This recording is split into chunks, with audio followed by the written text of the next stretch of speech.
irmãos? Amém? Glória a Jesus. As crianças até 7 anos podem passar a linha, até 7 anos. Amém? Então, abra sua Bíblia em Mateus, capítulo 7. A nossa meditação nessa noite, Mateus, capítulo 7, a partir do verso 24.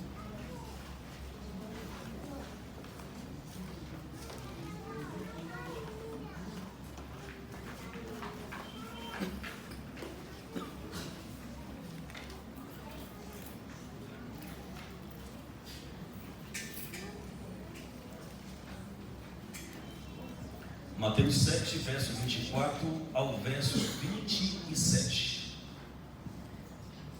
Bem no finalzinho do Sermão do Monte.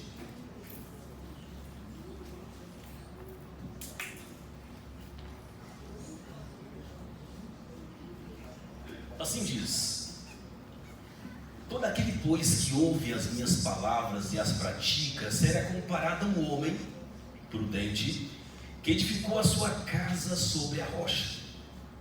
Caiu a chuva, transbordaram os rios e sopraram os ventos contra aquela casa, e ela não caiu, porque fora edificada sobre a rocha. E todo aquele que ouve as minhas palavras e não as pratica, será comparado ao homem insensato, que edificou a sua casa sobre a areia. Caiu a chuva, transbordaram os rios, sopraram os ventos e deram coito contra aquela casa, e ela desabou, sendo grande a sua ruína. Oremos ao nosso Deus. Deus amado, muito obrigado, Senhor, porque o Senhor tem nos dado essa oportunidade tão preciosa de estar na tua casa para exaltarmos o teu nome, o nome que está acima de todo nome. E a oportunidade também de ouvirmos a tua voz por meio da tua palavra. A tua palavra é alimento da nossa alma, Senhor, e nós precisamos dia por dia. A tua palavra é a revelação da vontade do Senhor para o nosso coração. Ó Deus, o Senhor nos trouxe aqui nessa noite para receber de ti, Pai. Ó Deus, que o Senhor continue a falar aos nossos corações, assim como o Senhor tem falado através das canções que entoamos nessa noite. Ó Deus, nós oramos a Ti no nome de Jesus. Amém e amém. Amados irmãos, esse texto, Mateus capítulo 7, é um texto do Sermão do Monte, o final do Sermão do Monte. O Sermão do Monte é o sermão mais importante de Jesus, o sermão mais precioso, mais confrontador. Todo cristão precisa ler o Sermão do Monte pelo menos 2 vezes por ano, cada semestre. Porque o Sermão do Monte é onde nós temos uma síntese da fé cristã, um resumo, a essência do cristianismo é o Sermão do Monte. E cada parágrafo lido é um confronto, cada versículo lido do Sermão do Monte é um confronto ao nosso estilo de vida. Porque o Sermão do Monte tem o propósito de mostrar para você se você é um cristão verdadeiro ou não. O Sermão do Monte tem o propósito de mostrar quem é quem entre os homens. E por isso o capítulo 7 é o mais confrontador de todos, porque depois de Jesus falar sobre muitas e muitas coisas para a vida cristã, ele termina o capítulo 7 fazendo um contraste, contando 4 ilustrações, belíssimas ilustrações. Ele começa falando no verso 13 sobre 2 portas, 2 caminhos, o caminho estreito e o caminho largo, a porta larga e a porta estreita. Depois ele fala sobre 2 árvores, uma árvore que produz bons frutos e outra que produz frutos ruins. Depois ele diz sobre 2 pessoas, sobre 2 profissões de fé. Uma pessoa que apenas tem Deus nos lábios e aquele que tem Deus na vida. Aí Jesus diz: que adianta ter Senhor, Senhor nos seus lábios, se não é capaz de fazer a vontade do Pai que está no céu? E o texto que nós vemos é a última ilustração, onde Jesus conta sobre 2 construtores, 2 casas, 2 fundamentos, a areia e a rocha. Então veja que a forma como Jesus estrutura e termina o Sermão do Monte é mostrando que tem 2 opções, são 2 caminhos, 2 portas, 2 árvores, 2 profissões de fé e 2 casas, 2 fundamentos. Isso é para mostrar para nós que estamos lendo o Sermão do Monte que nós precisamos tomar uma decisão. Que árvore queremos ser? Uma que produz bons frutos ou que produz frutos ruins? Que caminho nós estamos andando? O caminho largo ou o caminho estreito? Que tipo de homens nós somos que temos Deus nos lábios e não temos Deus na vida? Então é um sermão que termina levando o ouvinte a tomar uma decisão. Assim como Moisés, quando escreveu Deuteronômio, os seus sermões de Deuteronômio, Moisés foi usado por Deus para dizer o seguinte: eu coloco diante de vós o caminho da vida e o caminho da morte, escolha pois o caminho da vida.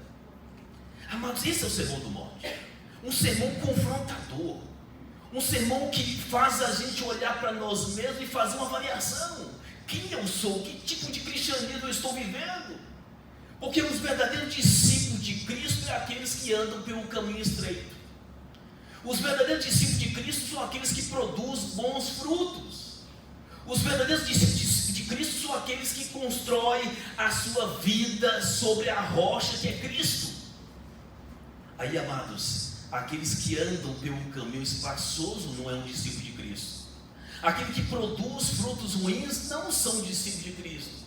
E aqueles que andam construindo a sua vida sobre areia não são discípulos de Cristo. Amados, a gente pergunta: o que significa construir uma casa sobre a rocha? O texto que nós lemos é a ilustração final de Jesus, o final do Sermão do Monte. A última história que Jesus conta é a história de dois homens que decidiram construir as suas casas. E nós temos aqui uma sequência de contraste nesse texto. Temos duas casas, uma construída sobre a rocha, outra construída sobre a areia. Nós temos aqui um contraste entre dois homens, um homem sábio e um homem imprudente. Nós temos aqui uma tempestade que vem igual para as duas casas, mas nós temos resultados diferentes para essas duas casas. Isso quer mostrar para a gente que o texto é estruturado de uma forma que não existe neutralidade. Jesus quer mostrar que existem dois tipos de pessoas no mundo: o sábio e o imprudente. Aquele que constrói a casa sobre a rocha e aquele que constrói a sua casa sobre a areia. Não existe uma terceira opção. O Sermão do Monte quer mostrar que nós temos que escolher um lado. Não tem uma terceira via, não tem meio termo, não tem como ficar em cima do muro na vida cristã. Ou nós somos o homem sábio que constrói a casa sobre a rocha, ou nós somos o homem sensato que constrói a casa sobre a areia. E o texto ainda é muito mais interessante, porque Jesus estrutura essa pequena história, primeiro falando sobre como cada homem constrói a sua casa. Cada um constrói de um jeito, cada um tem um estilo de construção, mas os dois são construtores. Depois Jesus mostra que essa casa é passada pelo teste, por uma prova. As duas casas, o teste da tempestade. E por último o texto termina dizendo qual é o resultado do teste. Uma não caiu, resistiu à tempestade, e a outra caiu, sendo grande a sua ruína. Dois homens, um sábio e um imprudente, duas casas, uma sobre a areia e sobre a rocha. E há um contraste enfático também no texto, é ouvir e praticar e ouvir e não praticar, mostrando que a verdadeira sabedoria está em obedecer os preceitos de Deus e não ser apenas ouvintes da palavra. Há uma casa firmada sobre a rocha que resiste à tempestade, em contraste com a casa destruída pela tempestade, porque estava construída sobre a areia. O Sermão do Monte, esse texto, quer mostrar para a gente os dois fundamentos, dois construtores, duas casas e o destino dessas casas, para que a gente possa avaliar que tipo de construção nós estamos construindo. E a primeira pergunta para nós entendermos esse texto é: o que significa essa casa? E quem são esses construtores? O que significa ser sábio? O que significa ser insensato? Qual o significado dessa tempestade que vem sobre cada uma dessas casas? E é isso que vamos falar nessa noite. Primeiramente, essa casa é a sua vida, é a minha vida. A casa é a vida. E a pergunta-chave de Cristo aqui para nós é: em que fundamento você está construindo a sua vida, a sua casa? Areia ou rocha? Porque a tempestade vai vir testar a sua vida e a sua casa. Vai vir de qualquer jeito, porque vem sobre as duas casas. E por isso é um texto que leva a gente a refletir sobre os fundamentos das nossas construções, da nossa vida, da nossa existência. A nossa vida está fundamentada em quê? É a pergunta que precisamos fazer na análise desse texto. Então vamos lá. Primeiramente, os versos 24 e 25 vai falar do primeiro construtor. Esse primeiro construtor é chamado de sábio. E Jesus começa então dizendo que o verdadeiro discípulo não apenas ouve as palavras de Cristo, ele as pratica. E quem ouve e quem pratica os ensinos de Cristo é chamado no texto de um homem sábio. Por que é um homem sábio? Porque é uma pessoa sensata, é uma pessoa prudente, é uma pessoa que ouviu as palavras de Jesus e entendeu o valor e o significado dessas palavras. O homem sábio ouve a Bíblia, ouve o Evangelho, ouve a pregação e diz: isso é questão de vida ou morte, isso é uma questão muito boa, isso é algo bom para mim, eu vou praticar na segunda-feira, eu vou praticar hoje mesmo na minha vida. É um homem sábio. O homem sábio, ele ouve as palavras de Cristo e reconhece o valor de cada palavra. E de que forma nós demonstramos o valor daquilo que ouvimos de Cristo? Praticando aquilo que nós ouvimos. É a prática. Quando você ouve a palavra de Deus e pratica, é um sábio. Porque você percebeu o valor da palavra de Deus para a sua vida diária. Porque nós não podemos olhar para as palavras de Jesus como um mero discurso para ser ouvido. Nós não podemos olhar para a pregação como meras palavras para serem apreciadas aos nossos ouvidos. A palavra de Deus precisa ser praticada, precisa ser vivida. E cada vez que nós desprezamos uma pregação, desprezamos os ensinos de Cristo, desprezamos o Evangelho e não colocamos em prática aquilo que ouvimos de Cristo, somos insensatos, porque nós estamos desprezando a preciosidade das palavras das Sagradas Escrituras. Este homem sábio reconhece que o valor das palavras de Jesus é inestimável. Ele aplica para a sua vida, ele pega para si, e percebe que as palavras de Jesus é uma questão de vida ou morte. Jesus está falando sobre o destino eterno da sua vida. É uma decisão importante que Jesus quer que aquela multidão venha tomar, porque é uma questão de vida e morte, é uma questão de alma, do destino da sua alma. Pois Jesus diz: que tipo de homem você quer ser? Que tipo de casa você está construindo? Qual o fundamento da sua vida? A rocha que é Cristo? Ou a areia? Areia são as ilusões do mundo. A areia significa as coisas volúveis da vida, são as tradições humanas, a autossuficiência humana. E por isso que praticar é tão importante. O verbo praticar aqui que Jesus usa é uma obediência. Quem ouve e pratica, quem ouve e obedece. Praticar é obedecer aquilo que nós ouvimos, aquilo que aprendemos, aquilo que lemos na Bíblia Sagrada. E nós não desprezamos, porque entendemos o valor que há nessas palavras para a nossa vida. Não podemos ser meros ouvintes. O homem sábio não despreza as palavras de Jesus. Ele abraça esses ensinos e faz com que esses ensinos possam conduzir a sua vida na segunda, terça, quarta, quinta, sexta, enfim, e vai impregnar os preceitos de Cristo no seu estilo de vida, porque esse ensino não é apenas para ser apreciado com os ouvidos. A verdadeira sabedoria, segundo Cristo descreve aqui nesse texto, é não entender como apenas eu tenho que conhecer a Bíblia, eu tenho que praticar a Bíblia. Questão de obediência. O mero conhecimento sem a prática não tem valor. É conhecimento que leva à prática. Isso mostra o valor que nós estamos dando às Sagradas Escrituras. Por isso que Tiago, capítulo 1, verso 22, diz o seguinte: tornai-vos, pois, praticantes da palavra, e não somente ouvintes, enganando-vos a vós mesmos. Olha que profundo isso. Tiago diz que quando nós somos apenas apreciadores da palavra, quando nós somos apenas ouvintes da palavra e não temos a preocupação de dar valor ao que ouvimos e praticamos, nós estamos enganando a nós mesmos e não a Deus. Porque nós não enganamos Deus, Deus é Deus. Nós enganamos nós mesmos quando nós ouvimos e não praticamos. É auto-engano, enganando a nós mesmos.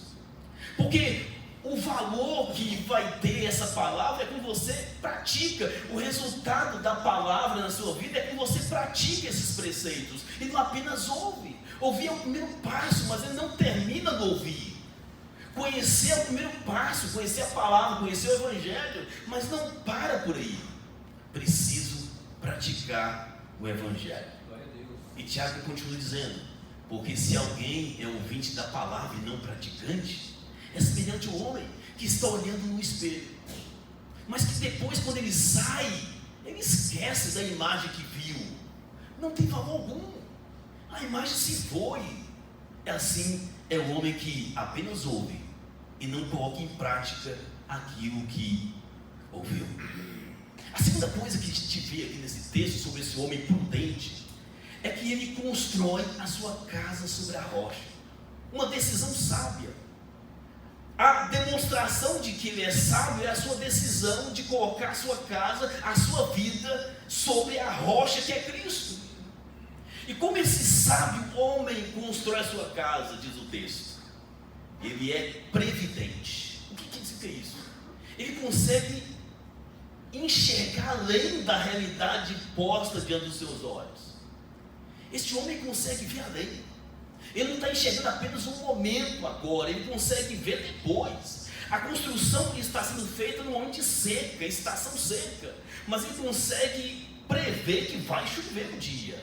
Ele consegue entender, como sabe que ele é, que vai chover e eu preciso preparar minha casa não apenas no momento de seca, mas quando o rio subir, a tempestade vier. Ele é previdente, ele consegue olhar para além da realidade posta. Ele não olha apenas para o momento aqui e agora, mas ele está olhando para além. E o que significa isso para a vida cristã? O cristão precisa olhar para além dessa realidade, para a eternidade.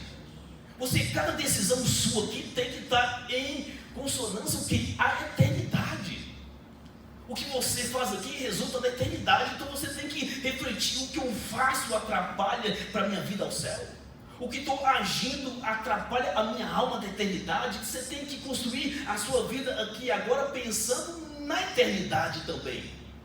Mas o homem imprudente não, ele vai vivendo cada dia como se fosse o último dia. E não percebe as implicações daquelas decisões para a eternidade. O homem sábio é previdente. Ele diz: vai vir tempestade um dia. Agora não tem. É tempo de seca. Esse homem sábio, além de ele ser previdente, além de olhar para além da realidade posta diante dos seus olhos, ele não é preguiçoso. Ele não é aquele preguiçoso pragmático que quer as coisas rápidas para impressionar, como o outro que vamos estudar daqui a pouquinho. Esse homem prudente, ele cava e cava e cava para chegar na rocha. Demora? Demora. Ele arranca toda a areia, toda a terra solta. Ele arranca. As duas construções estão sendo feitas à beira de um rio, no momento de seca. Tinha muita areia. E esse homem sábio e não é preguiçoso. Ele diz: eu preciso encontrar a rocha. E cava e tira toda a areia. E cava. O imprudente, vamos ver mais adiante, que não faz isso. Ele não trabalha. Ele não tem a mesma disposição. Mas o homem sábio, ele quer encontrar a rocha. E por isso ele cava de forma profunda até encontrar aquela rocha. Encontrando a rocha, ele lança os fundamentos da sua casa e começa a construir. Enquanto o homem prudente estava construindo, apenas tentando achar a rocha, o insensato já havia construído a sua casa sobre a areia. Mas deu trabalho para achar a rocha, mas valeu a pena, porque assim funciona o homem prudente. Ele quer achar a rocha. O que essa rocha representa no texto, amados? É Cristo. o Evangelho, os ensinos de Cristo. Jesus diz: aquele que ouve e pratica os meus ensinos é semelhante ao homem que constrói a sua casa sobre a rocha, que encontra a rocha.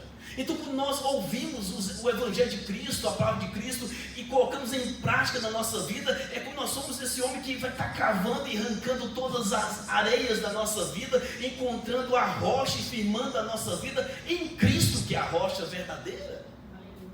A rocha é onde a nossa vida deve estar firmada, não em areia. Devemos encontrar a rocha. E encontrando a rocha, ali devemos fundamentar a nossa vida, a nossa história, a nossa casa, a nossa existência. A rocha que é Cristo simboliza a solidez que a nossa vida precisa ter. A rocha que é Cristo simboliza a estabilidade que a nossa vida tem que ter. A nossa casa, a nossa vida precisa estar estabilizada. A areia é instável, mas a rocha é estável, firme, porque ouviu e praticou. Construir sobre a rocha a nossa casa, a nossa vida, é firmar nossa vida na obediência em Cristo Jesus. Obedecer os preceitos de Cristo, a verdade revelada pelo nosso Senhor e Salvador Jesus Cristo, é conduzir a nossa vida por esses preceitos, por esses princípios. Construir a casa sobre a rocha é obediência. Viver o Evangelho. O Evangelho na vida, no dia a dia. E essa obediência à palavra de Deus, aos ensinos de Cristo, é que vai definir a nossa sabedoria ou a nossa insensatez, a nossa decisão de praticar ou não praticar, que vai decidir a nossa sabedoria ou a nossa insensatez. E quando nós decidimos praticar, nós colocamos a nossa vida sobre a rocha, e estamos seguros, estamos firmes. Depois disso, amados, esse texto quer mostrar para a gente que a palavra de Deus nos fortalece.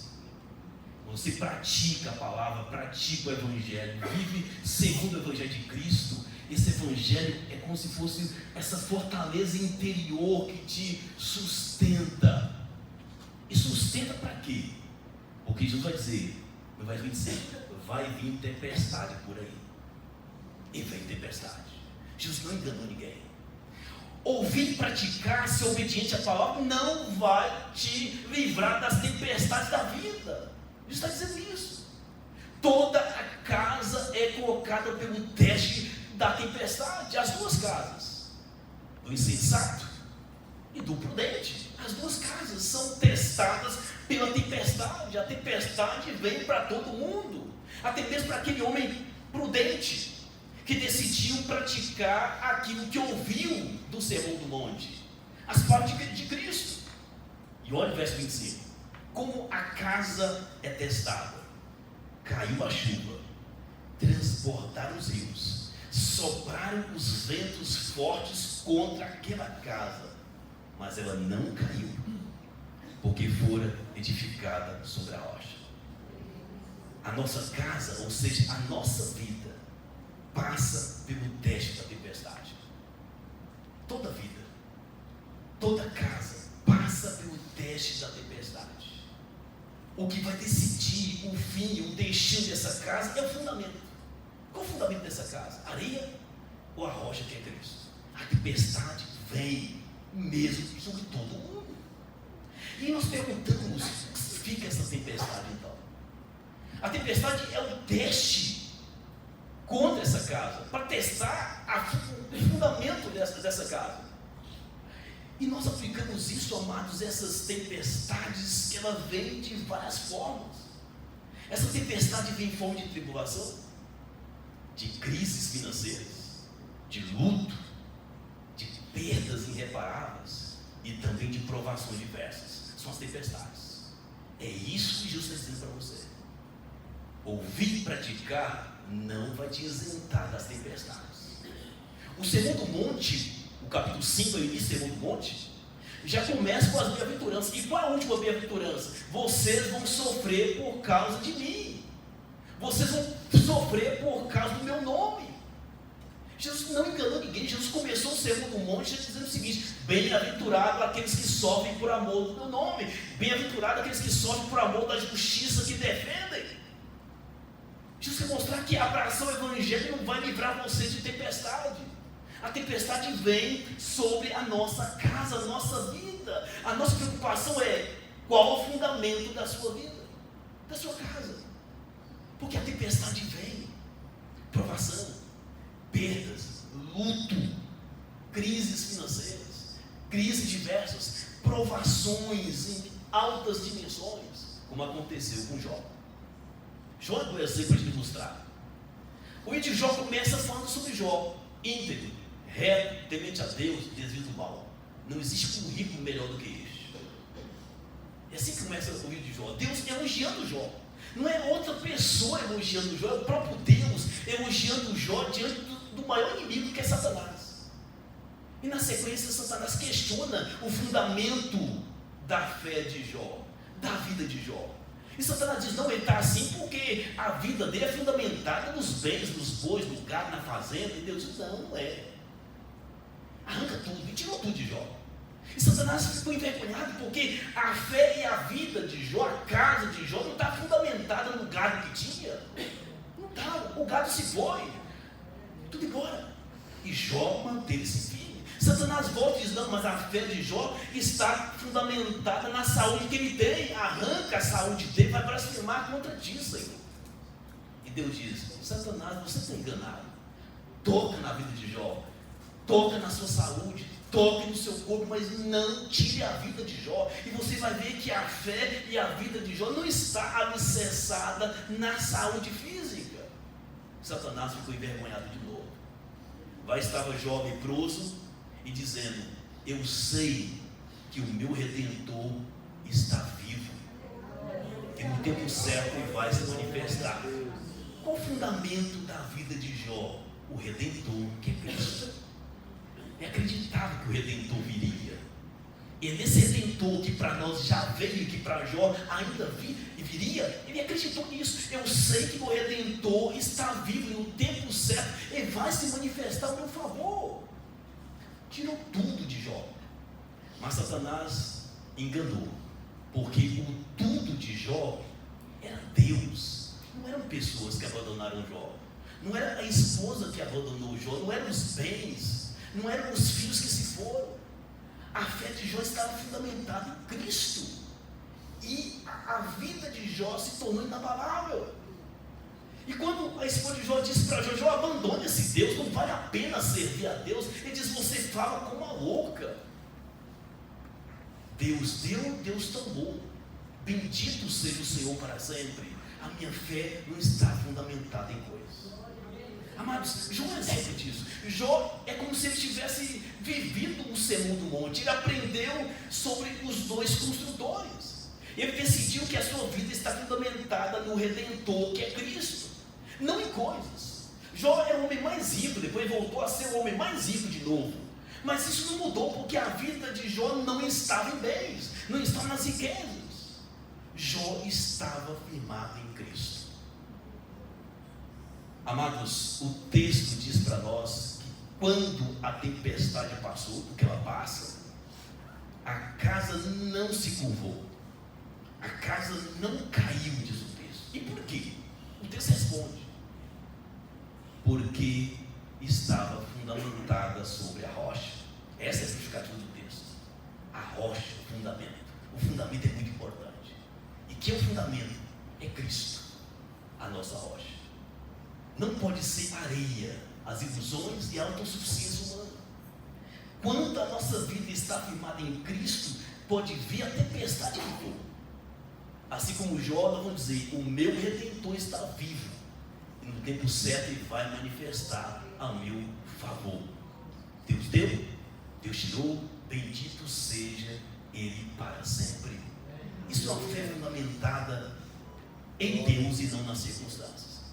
Amados, como podemos perceber uma pessoa que tem uma fé fundamentada na areia, nas circunstâncias? É quando vem a tempestade e a pessoa afasta da igreja. Quando vem a luta, a provação, uma perda, um luto, ele esfria na fé. Ou seja, a sua vida está fundamentada nas circunstâncias que podem mudar. Mas se a vida está fundamentada com Cristo, ele se apega mais a Cristo. Quanto mais luta, mais apegada a Cristo a pessoa está. Quanto mais provação, mais firme ele está.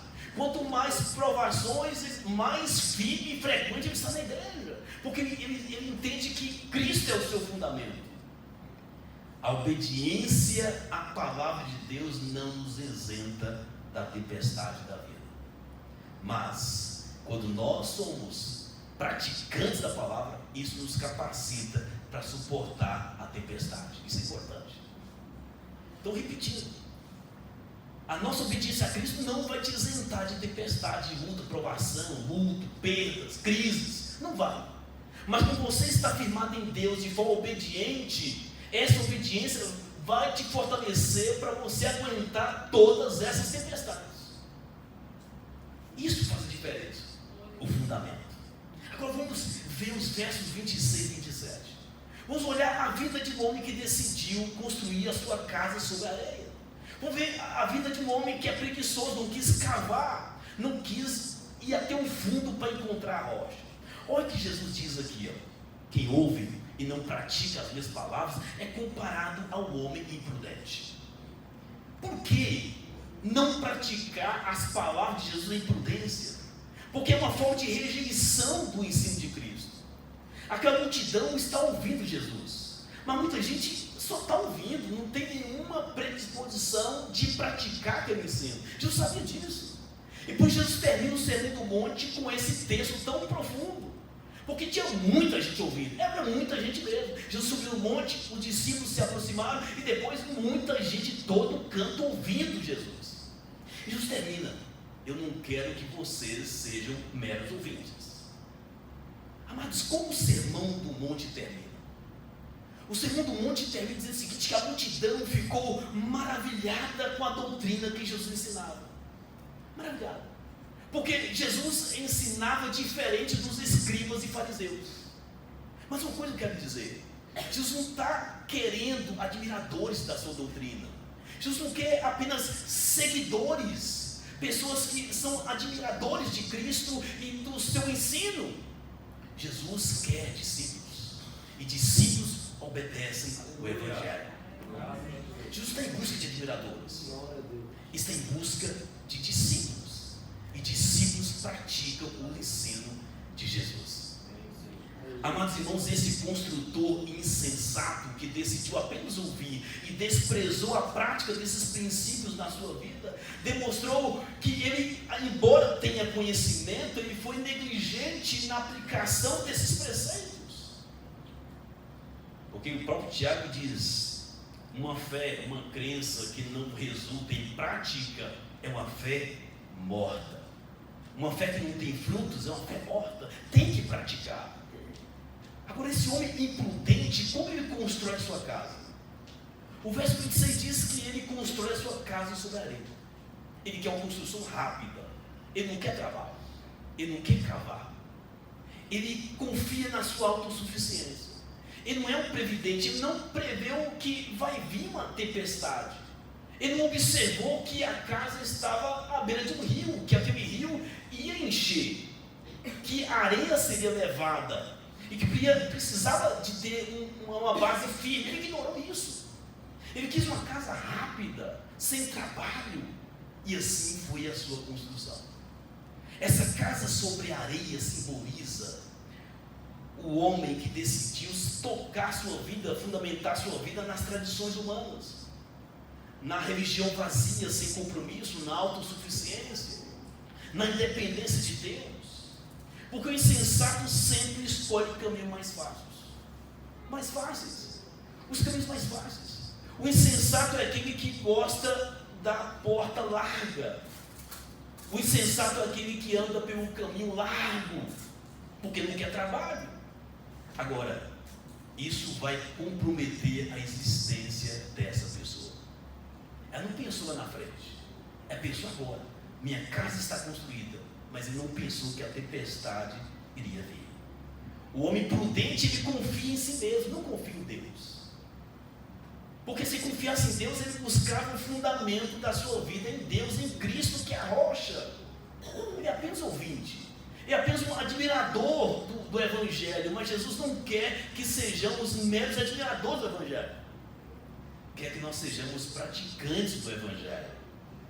O imprudente, ele segue os seus impulsos da sua própria vontade pecaminosa, não está pensando na eternidade da sua alma, ele quer viver aqui e agora a seu bel prazer.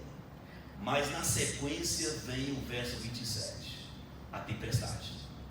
A tempestade que vem sobre a casa de todo mundo, a tempestade que vem sobre a vida de todo mundo debaixo do sol, todo mundo. E agora, como está essa casa desse insensato? A casa está bonita em forma estética, mas não tinha fundamento sólido. Por fora é uma beleza só, construção rápida, eficiente, mas não tinha base. E quando essa casa foi colocada sob o teste da tempestade, olha o que o texto diz, o verso 27. E caiu a chuva, transbordaram os rios, e sopraram os ventos, mesma coisa, e deram com ímpeto contra aquela casa, e a casa desabou. O resultado é diferente. Se você comparar o verso 25 com o verso 27, você vai perceber que Jesus usou as mesmas palavras para descrever a mesma tempestade, e usou as mesmas palavras na mesma sequência, e também mostrou que a mesma intensidade da tempestade veio sobre as duas casas. Isso é impressionante, é uma repetição do verso 25 ao 27.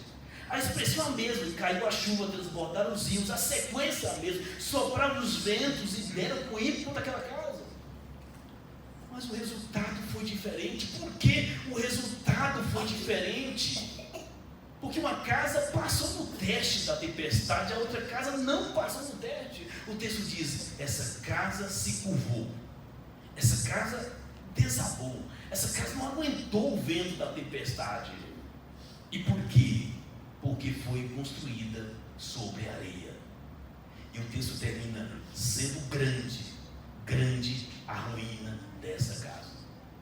O texto quer mostrar, amados, que vai ser grande a ruína de uma vida que decide apenas ouvir a palavra e não praticar. Veja como o texto termina de forma tão confrontadora. Será grande a ruína da vida de uma pessoa que apenas ouve o Evangelho, mas não pratica o Evangelho. Será grande a ruína da vida de uma pessoa que apenas ouve os ensinos de Jesus, mas não quer colocar em prática esses ensinos. Será grande a ruína dessa pessoa. E assim Jesus termina o segundo monte. Resultado, verso 28. Quando Jesus acabou de proferir essas palavras, estavam admiradas, maravilhadas as multidões com tudo aquilo que ouviu, porque Jesus ensinava com autoridade, diferente com os escribas e fariseus. Mas vem a pergunta, uma multidão ficou admirada com o conteúdo, a multidão ficou admirada com o ensino, com a doutrina, mas quantos decidiram praticar? Foram poucos. Jesus ficou apenas com os discípulos. Quando Jesus começou a mostrar o evangelho da cruz, da renúncia, as pessoas foram indo embora. E quando ficaram apenas os discípulos diante de Jesus, Jesus não poupou os discípulos. Jesus disse para os discípulos, vocês também não querem ir embora? O evangelho da cruz, da renúncia está difícil demais para vocês, vocês também não querem ir embora? Aí os discípulos disseram, para quem iremos nós, Senhor? Pois só tu tens palavra de vida eterna. Ou tem de fato palavra de vida eterna. Enquanto a multidão queria apenas o espetáculo dos milagres, e seguir Jesus por causa dos milagres, dos sinais, curas e maravilhas. Mas quando Jesus chamou para a responsabilidade da prática, ficaram maravilhados com o ensino, mas fugiram quando foi praticar o ensino de Jesus. Jesus ficou frustrado? Não. Jesus focou em quem queria praticar, 12 discípulos, e caminhou com eles. A multidão que só gostava do ensino, mas não queria viver o ensino, Jesus ignorou, porque sabia que eles queriam apenas admirar o ensino de Jesus, queriam ser apenas admiradores, como o jovem rico. O jovem rico ficou tão admirado, e chegou para Jesus, eu quero isso, eu quero ser como o Senhor. E Jesus então diz, venda os seus bens e siga-me. Ele diz, Senhor, o Senhor pediu demais para mim. Os bens é o fundamento da minha vida. não posso largar. E foi embora. Mas aqueles discípulos largaram tudo para viver com Jesus. Porque eles entenderam que as palavras de Jesus são valiosas. E são muito mais valiosas quando são praticadas na nossa vida. Amado, Jesus confronta a gente hoje com essa palavra. Essa palavra foi preservada para nós, confrontados na nossa vida. Para a gente analisar a nossa vida hoje, a nossa vida está fundamentada em quê? Rocha ou areia? Que tipo de homens nós somos? Um homem prudente ou um homem imprudente? Como nós estamos construindo a nossa vida? Como estamos conduzindo a nossa vida? Como está a estrutura espiritual da nossa vida? A vida do insensato é como a folha seca levada pelo vento, sem fundamento, sem consistência, levada pelo vento. Mas a vida dos verdadeiros discípulos de Cristo é firme. A tempestade vem, mas não derruba a nossa vida. Porque nossa vida está fundamentada no nosso Redentor. Ele está vivo porque ressuscitou. E a garantia da nossa vitória, do nosso triunfo. A questão central desse texto para nós, amados, finalizando a nossa meditação, é que a gente venha pensar sobre que tipo de fundamento é a nossa existência. Jesus nos apresenta apenas dois. Significa que não existe uma terceira via, não existe uma terceira opção. Jesus está classificando a nossa vida em dois grupos. E temos que definir em que grupo nós estamos. Não existe um terceiro grupo. O insensato ou o prudente. A casa sobre a rocha ou a casa sobre a areia. Que tipo de fundamento sustenta as suas decisões, os seus valores e a sua esperança? E o desejo de Cristo para nós nessa noite, que a sua vida venha a ser fundamentada na rocha, que os seus valores, suas decisões e a sua esperança seja fundamentada em Cristo. Amém? Coloque de pé, quero mudar um de louvor para nós cantarmos uma canção. Enquanto eles cantam essa canção, nós vamos meditar um pouquinho sobre essa palavra, fechando os nossos olhos e avaliando a nossa própria vida. Deus preparou esse momento para nós. Você não veio aqui por acaso, não há coincidência disso. Deus te trouxe aqui porque você precisava ouvir essa palavra. Nós precisávamos ouvir essa palavra. O Sermão do Monte, de fato, é um sermão muito confrontador. Cada parte desse sermão, porque mostra e revela o verdadeiro cristianismo, revela exatamente quem nós somos. Esse Sermão do Monte nos convida a tomar uma decisão, nos convida a fazer uma avaliação da nossa existência e avaliar que tipo de estrutura espiritual a nossa vida está sendo construída, rocha ou areia. Amém? Feche os teus olhos, olhe a Deus nesse momento, peça ao Senhor que venha afirmar a sua vida em Cristo, que é o nosso Redentor, porque Ele é a nossa rocha, o nosso esconderijo, o nosso refúgio, a nossa fortaleza nos momentos de tempestade da vida. Deus é o nosso refúgio. Deus é que sustenta a nossa existência nos momentos mais hostis que enfrentamos nesta vida.